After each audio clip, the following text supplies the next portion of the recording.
ನಮಸ್ಕಾರ ಸ್ನೇಹಿತರೆ. ಒಂದು ದಿನ ಒಬ್ಬ ಶ್ರೀಮಂತ ವ್ಯಕ್ತಿ ಶಿವನನ್ನು ಭೇಟಿ ಮಾಡಲು ದೇವಸ್ಥಾನಕ್ಕೆ ಹೋದನು. ಈ ಶ್ರೀಮಂತ ವ್ಯಕ್ತಿ ತುಂಬ ದುಬಾರಿ ಪಾದರಕ್ಷೆಗಳನ್ನು ಧರಿಸುತ್ತಿದ್ದನು ಮತ್ತು ಈ ದೇವಸ್ಥಾನದಲ್ಲಿ ಆಗಾಗ್ಗೆ ಕಳ್ಳತನಗಳು ನಡೆಯುತ್ತವೆ ಎಂದು ಅವನು ಕೇಳಿದ್ದನು. ಇದರಿಂದಾಗಿ ಅವನಿಗೆ ತನ್ನ ದುಬಾರಿ ಪಾದರಕ್ಷೆಗಳನ್ನು ಹೊರಗೆ ಬಿಡಲು ಮನಸ್ಸಾಗಲಿಲ್ಲ. ಅವನು ತನ್ನ ಪಾದರಕ್ಷೆಗಳನ್ನು ಧರಿಸಿ ದೇವಸ್ಥಾನಕ್ಕೆ ಪ್ರವೇಶಿಸಲು ಸಾಧ್ಯವಾಗಲಿಲ್ಲ ಮತ್ತು ಅವುಗಳನ್ನು ಅಲ್ಲಿ ಬಿಡಲು ಅವನು ಬಯಸಲಿಲ್ಲ. ಅವನು ಏನು ಮಾಡಬೇಕು? ಅವನು ಸಂದಿಗ್ಧ ಸ್ಥಿತಿಯಲ್ಲಿದ್ದನು.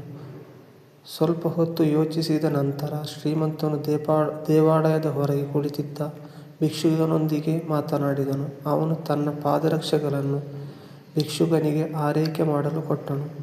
ಭಿಕ್ಷುಕನು ತನ್ನ ಪಾದರಕ್ಷೆಗಳನ್ನು ನೋಡಿಕೊಳ್ಳಲು ಒಪ್ಪಿಕೊಂಡನು. ನಂತರ ಶ್ರೀಮಂತನು ಪೂಜೆ ಮಾಡಲು ದೇವಸ್ಥಾನ ಒಳಗೆ ಹೋದನು. ಪ್ರಾರ್ಥನೆಯಲ್ಲಿ ಕುಳಿತಿರುವಾಗ ಶ್ರೀಮಂತನು ದೇವರು ಎಂತಹ ಓರೆಯಾದ ಜಗತ್ತನ್ನು ಸೃಷ್ಟಿಸಿದ್ದಾನೆಂದು ಯೋಚಿಸಿದನು.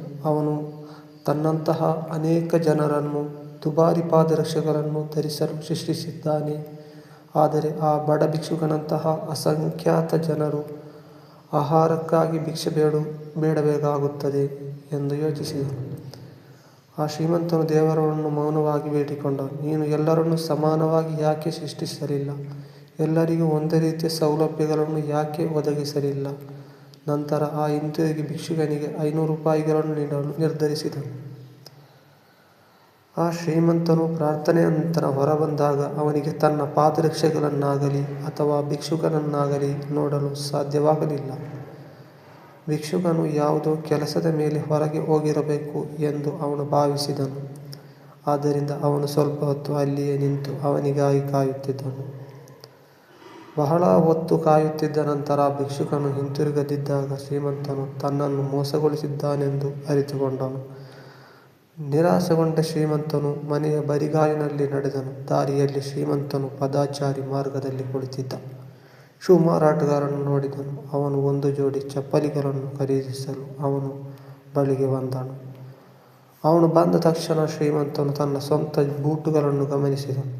ಅವು ಅವನ ಸ್ವಂತವು ಎಂದು ಅವನು ಗುರುತಿಸಿದನು. ಕೇಳಿದ ಕೂಡಲೇ ಮಾರಾಟಗಾರ ಆರಂಭದಲ್ಲಿ ಅದನ್ನು ನಿರಾಕರಿಸಿದನು. ಆದರೆ ಪದೇ ಪದೇ ಪ್ರಶ್ನಿಸಿದ ನಂತರ ಮತ್ತು ಒತ್ತಡ ಹೇರಿದ ನಂತರ ಭಿಕ್ಷುಕನು ತನಗೆ 500 ರೂಪಾಯಿಗೆ ಶೂಗಳನ್ನು ಮಾರಿದ್ದಾನೆಂದು ಒಪ್ಪಿಕೊಂಡನು. ಆಗ ಶ್ರೀಮಂತನು ಚಪ್ಪಲಿಗಳನ್ನು ಖರೀದಿಸದೆ ನಗುತ್ತಾ ಮತ್ತು ಬರಿಗಾಲಿನಲ್ಲಿ ಆ ಸ್ಥಳದಿಂದ ಹೊರಟು ಹೋದನು. ದೇವರಿಗೆ ಅವನು ಮಾಡಿದ ಮನವಿಗೆ ಉತ್ತರ ಅವನಿಗೆ ಸಿಕ್ಕಿತು.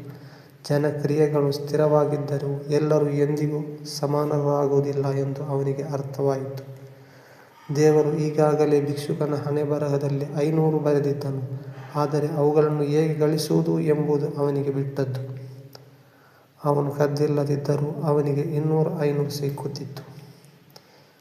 ಬಹುಶಃ ಅವನ ಕೆಟ್ಟ ಕಾರ್ಯಗಳಿಂದಾಗಿ ಅವನು ಇಂದೂ ಭಿಕ್ಷುಕನಾಗಿದ್ದಾನೆ.